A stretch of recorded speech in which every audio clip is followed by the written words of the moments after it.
Bienvenue au dernier étage du Shard, la plateforme d'observation la plus spectaculaire de Londres. Haut de 310 mètres, le Shard est la plus haute tour de l'Union européenne. Il abrite des appartements de luxe, des bureaux et un hôtel 5 étoiles. Et pourtant le Shard ne s'est pas installé dans la City, qui accueille la plupart des grands projets. Il surplombe la rive sud de la Tamise, un quartier autrefois populaire, qui connaît aujourd'hui une régénération sans précédent. Londres est une ville ancienne, fondée par les Romains il y a 2000 ans. Elle est constamment en train de se régénérer. Ce qui est formidable à Londres, c'est que cette ville ne s'arrête jamais. D'une certaine manière, c'est un trait bien britannique. La notion du commerce, des affaires, on l'a dans la peau.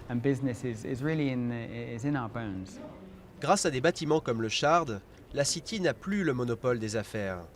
Témoin de l'embourgeoisement du quartier, les anciens entrepôts de Butler's Wharf sont devenus des appartements de luxe.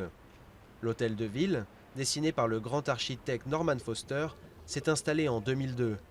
Et quelques années plus tard, la Tate Modern ouvrait ses portes. Pour les autorités locales, le quartier doit garder son caractère.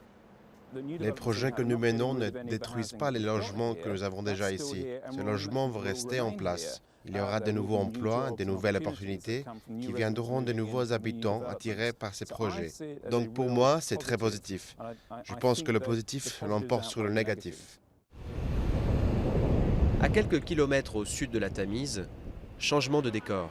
Dans le quartier d'Elephant and Castle, la Strata Tower est la seule tour à être sortie de terre. Et les habitants de la cité de Highgate, qui ont dû quitter leur domicile, attendent encore les effets de la régénération. Il y avait 1200 logements dans cette cité, le lotissement Highgate, et presque tout le monde est parti maintenant.